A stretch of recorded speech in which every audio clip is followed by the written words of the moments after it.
para mahasiswa beserta mata kuliah teori bilangan. Untuk materi di minggu keempat kita, saya akan kembali menggunakan video untuk pembelajaran. Dan pada video kali ini saya akan secara spesifik membahas mengenai yang namanya teorema sisa Cina, atau dalam bahasa Inggris Chinese Remainder Theorem.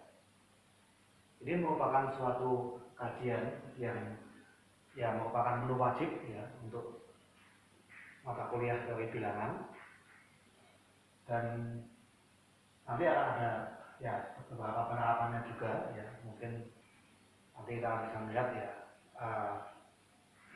bagaimana algoritmanya dan bagaimana kita bisa menggunakannya untuk menyelesaikan soal.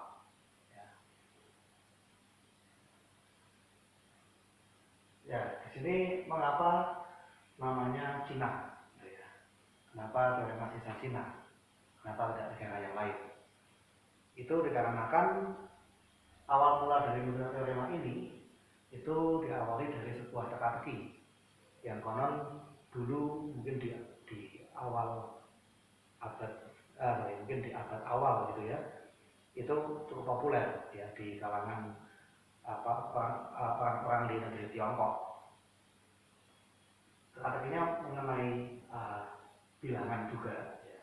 Ini salah satu contohnya ya. Saya yakin pasti juga ada variasinya begitu. Suatu bilangan bulat kalau dibagi 3 akan bersisa 2. Lalu kalau misalkan bilangan tersebut dibagi dengan 5, sisanya akan sama dengan 3. Sedangkan kalau dibagi dengan 7 akan bersisa 2. Nah, pertanyaannya, bilangan itu berapa ya, yang memenuhi syarat kalau dibagi 3 akan bersisa 2, dibagi 5 akan bersisa 3, dan dibagi 7 akan bersisa 2. Ya mungkin Anda bisa dengan mungkin ya istilahnya itu cara yang ya Anda coba-coba gitu ya. Oh, kira-kira Anda mencari bilangan ya mungkin bentuknya 3n-1. Kalau Anda mencari yang angka belakangnya 38, kemudian Anda mencari yang kalau dibagi 7 akan bersisa 2. Tapi tentu saja coba-coba seperti itu kan tidak selalu berhasil ya. Apalagi kalau misalkan pertanyaannya melibatkan angka-angka yang lebih besar lagi ya. Tentu saja Anda ya perlu mengetahui bagaimana strategi untuk menyelesaikan teka-teki ini. Oke, ini kalau misalnya terjemahkan dalam persamaan modulo bagaimana? Seandainya bilangnya itu X gitu ya, berarti X kalau dibagi 3 akan bersisa 2. Ini sama aja dengan X kongruen dengan 2 modulo 3. Lalu X juga kongruen dengan 3 modulo 5. Dan kemudian X kongruen dengan 2 modulo 7. Ya, dari 3 persamaan ini, lalu pertanyaannya X-nya itu berapa? Ya, tentunya mungkin dulu di negeri Tiongkok, katakanlah mungkin abad-abad awal gitu ya, itu mungkin mereka masih belum menemukan metodenya, karena mungkin mereka masih menggunakan cara coba-coba. Tapi lama-kelamaan kemudian mereka para matematikawan menemukan suatu pola atau menemukan suatu mungkin akhirnya menjadi teorema gitu ya, menemukan beberapa fakta-fakta dan kemudian akhirnya dirumuskan ke dalam sebuah teorema. Nah, kemudian teorema itu yang disebut dengan teorema sisa Cina.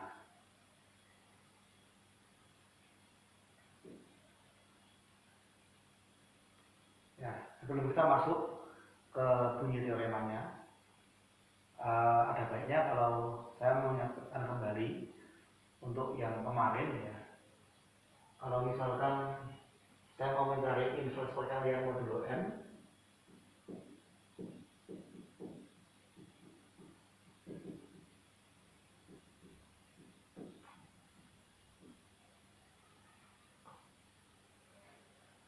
Itu syaratnya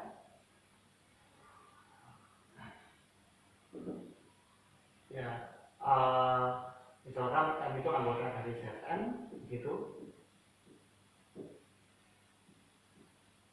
ya, m inverse ada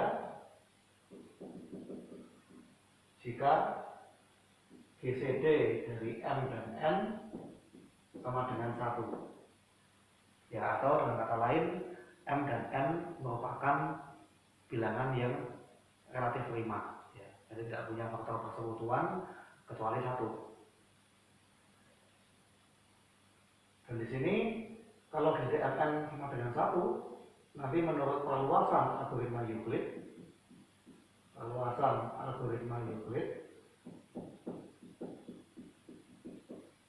saya bisa menemukan bilangan P dan Q, bilangan bulat gitu ya, sehingga P dikali M ditambah Q dikali M sama dengan 1. Jadi kalau misalkan dua buah bilangan M dan N itu merupakan dua bilangan yang relatif prima, saya pasti bisa menemukan kombinasi linearnya sehingga hasilnya sama dengan GCD-nya, yaitu 1. Nah, di sini kan berarti PM akan sama dengan 1 min Qn, berarti PM akan kongruen dengan 1 min Qn modulo N, padahal ini merupakan dari N, sehingga pasti kalau dimodulokan N sama dengan 0, berarti dia kongruen dengan 1 modulo N. Nah, berarti P kali N sama dengan 1, berarti P inilah yang merupakan inverse perkalian dari M di Zn. Ya, jadi P sama dengan M inverse di Zn. Ya, tentu saja itu merupakan ya sesuatu yang agak sedikit tricky ya, karena untuk menemukan bilangan-bilangan P dan Q itu berarti Anda harus melakukan backtracking dari algoritma Euclid. Ya, dari awalnya ketemu dari yang garis paling bawah ketemu GCD-nya, lalu Anda merekombinasinya ke atas sampai akhirnya Anda menemukan sekian M tambah sekian N sama dengan 1.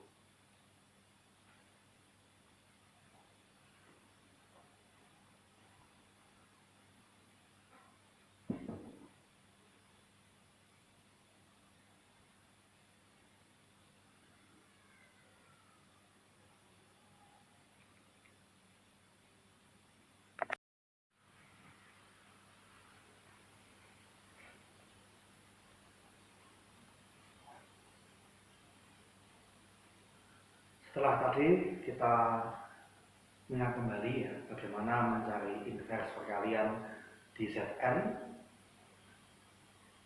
kali ini kita masuk ke bunyi teoremanya ya.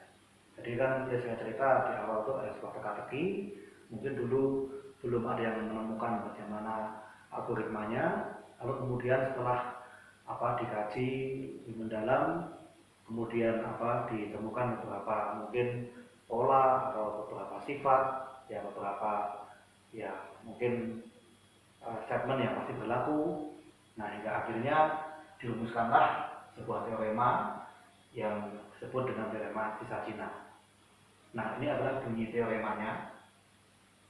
Diberikan dua bilangan asli M dan N dengan GCD dari M dan N adalah 1, berarti relatif prima. Lalu kemudian untuk sebarang bilangan bulat A dan B, sistem persamaan X kongruen dengan A modulo N dan X kongruen dengan B modulo N selalu memiliki solusi untuk nilai X.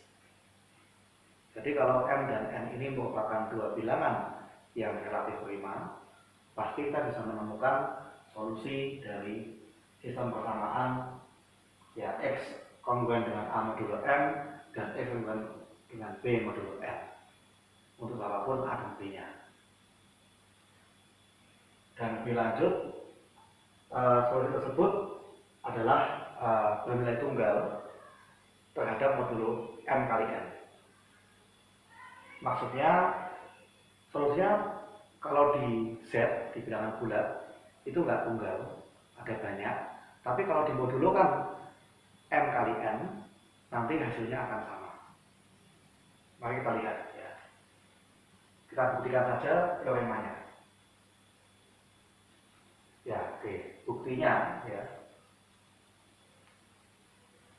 Sekaligus juga nanti menunjukkan di mana atau menunjukkan bagaimana merumuskan X-nya ya. Dan ini bukti sekaligus nanti kita merumuskan bagaimana hasil X-nya. Oke, mula-mula kita mulai dari persamaan yang pertama dulu. X kongruen dengan A modulo M. Jika X kongruen dengan A modulo M, ini artinya kan X kalau dibagi M akan bersisa A. Berarti bentuknya dari X harus bagaimana? Maka X akan sama dengan A ditambah ya T kali M ya. Kita gunakan T saja. A ditambah T kali M untuk suatu bilangan bulat T. Ya, X sama dengan A ditambah T kali M. X kalau dibagi M akan bersisa A. Berarti X harus sama dengan M kali sesuatu tambah A. Nah, kemudian saya teruskan ke sampingnya. Jika X sama dengan A plus TM,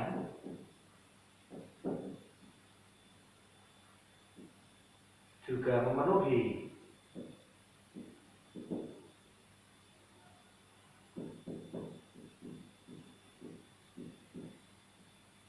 persamaan kedua, maka ini artinya A plus TM ini harus kongruen dengan B modulo N. Ya, jadi A ditambah dengan T kali M itu kalau misalkan dibagi dengan N, saya adalah B. Ya, saya tuliskan A tambah TM sama dengan B tambah SN misalkan. Tapi nanti malah makin banyak variabelnya. Jadi mungkin saya nggak perlu misalkan seperti itu. Nah, kalau A tambah TM itu kongruen dengan B modulo N.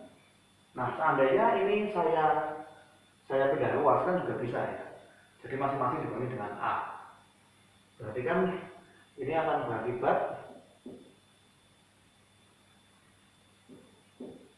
T dikali M ini akan kongruen dengan B minus A modulo N.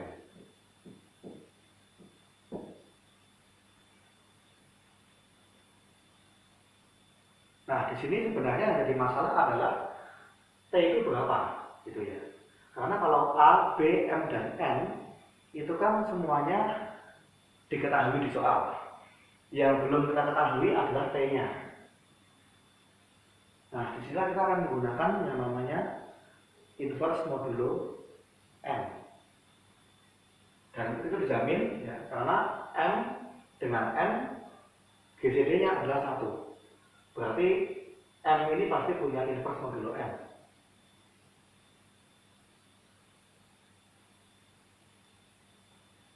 Oke, ya. Karena GCD dari M dan N adalah 1, maka terdapat bilangan bulat P dan Q. Demikian hingga PM tambah IM sama dengan 1. Ya, atau dengan kata lain, P adalah ya inverse modulo M di Zn. Ya, inverse perkalian modulo M ya, atau inverse di Zn.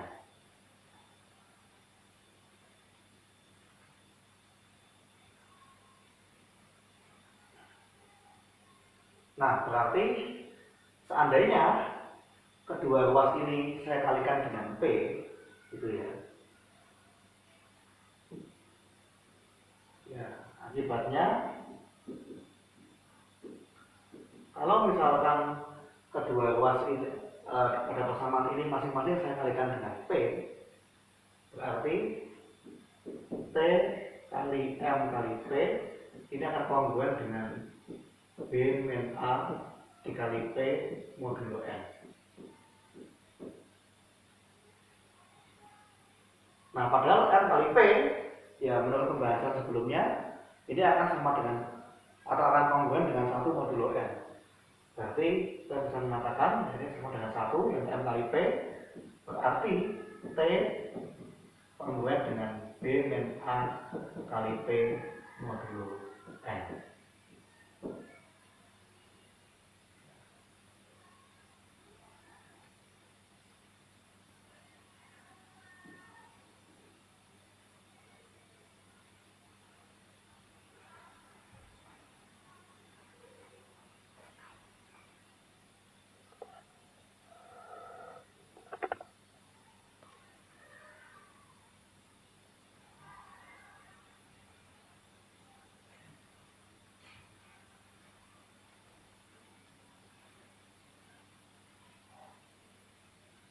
Ya, jadi ini adalah solusi untuk T. Yang kita mau cari apa? X-nya, ya kan? Kita ingin mencari X. Nah, X tadi adalah A plus T kali N. Dan kalau mau memenuhi bahwa X juga kongruen dengan B modulo N, T-nya harus sama dengan B min A dikali P modulo N. Berarti ya tinggal kita masukkan saja ke situ, ya. Ini artinya, ya, jadi solusi dari sistem persamaan tersebut adalah X sama dengan A plus TM. Tapi ini akan sama dengan A plus B min A dikali P dikali M.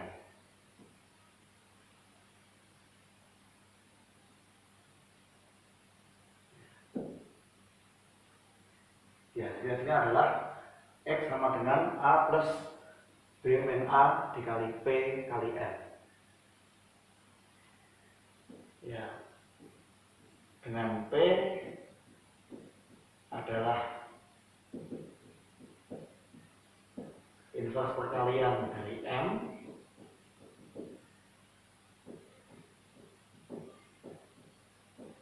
di Zn.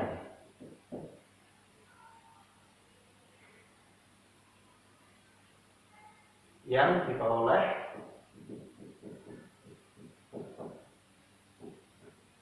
dari perluasan algoritma Euclid.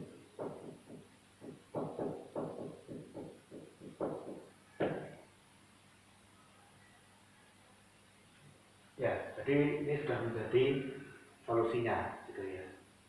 X sama dengan A ditambah B min A dikali P dikali M. Ya, tapi sebelumnya ya Anda harus mencari dulu apakah M ya, yang merupakan inverse perkalian dari Anda harus mencari dulu P-nya ya, yang merupakan inverse perkalian dari M di Zn. Ya, jadi ini merupakan kelanjutannya dari perluasan algoritma Euclid.